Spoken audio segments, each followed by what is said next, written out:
नमस्कार मित्रांनो, मी active education YouTube channel मध्ये आपले स्वागत करत आहे. आपणासाठी एक अतिशय महत्वपूर्ण आनंदाच्या बातमीचे स्पष्टीकरण करत आहे. तर चला आपला जास्त वेळ न घेता स्पष्टीकरण महत्वाचे असल्यामुळे स्पष्टीकरणाकडे वळूया. आजच्या बातमीचे स्पष्टीकरण करणार आहोत. ती बातमी ही आहे. आताची मोठी ब्रेकिंग न्यूज.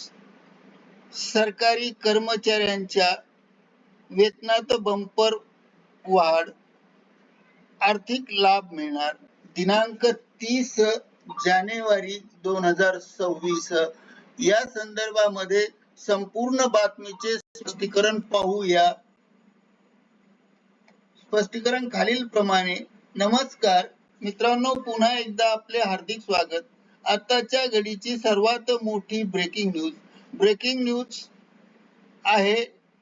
न्यूज संदर्भात कर्मचाऱ्यांच्या वेतनात होणार बंपर वाढ.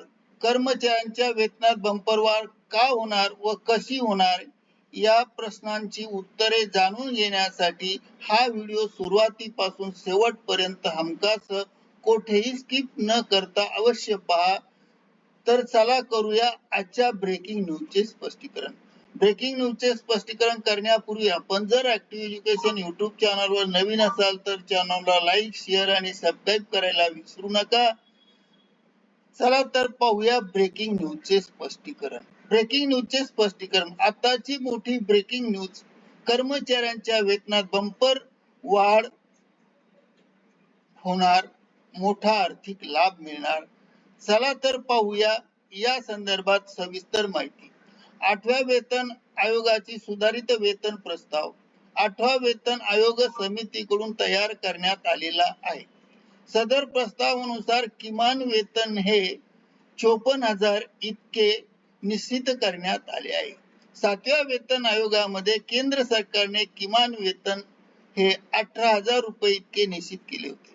तर आता 8व्या वेतन आयोगामध्ये 8 पे कमिशन मध्ये सदर किमान वेतन 54,000 इतके निश्चित केले आहे. आणि यातील विशेष म्हणजे या संदर्भातील समितीकडून 8व्या वेतन आयोगाचा प्रस्ताव तयार करण्यात आला.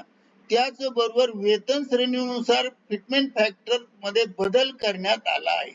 आणि सर्वात महत्वाचा हा मुद्दा आहे की प्रत्येक श्रेणीच्या संदर्भात फिटमेंट फॅक्टर वेगवेगळा घेण्यात आला आहे. आणि म्हणूनच आपण स्पष्टीकरण करत आहोत. समितीने तयार केलेल्या प्रस्तावाला केंद्र सरकारच्या मंजुरी नंतर लागू करण्यात येईल. 8वा वेतन आयोग मध्ये वेतन श्रेणीचा तक्ता पुढील प्रमाणे असेल. 8वा वेतन आयोग संदर्भात वेतन आयोगाच्या समितीची शिफारसी केलेल्या केंद्र सरकारकडून तक्ता खालील केंद्र सरकारकडून मान्यता मिळाल्यानंतर वेतन श्रेणी कशा प्रकारची असेल ते या संदर्भात 8व्या वेतन आयोग समितीने शिफारस केलेल्या वेतन श्रेणीचा तक्ता खालील प्रकारे पाहूया. येथे हा वेतन श्रेणीचा तक्ता आहे. हा 17 लेवल इथे पूर्ण केले आहेत. अजून एक 18वी लेवल करणे बाकी आहेत. येथे कॉलम क्रमांक 3 मध्ये प्रत्येक श्रेणीच्या वेळेस फिटमेंट फॅक्टरचे रेट कसे दाखवले ते वेगळे दाखवलेले आहेत.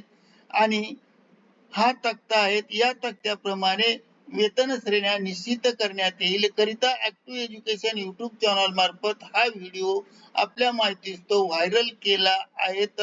धन्यवाद. Thank you very much.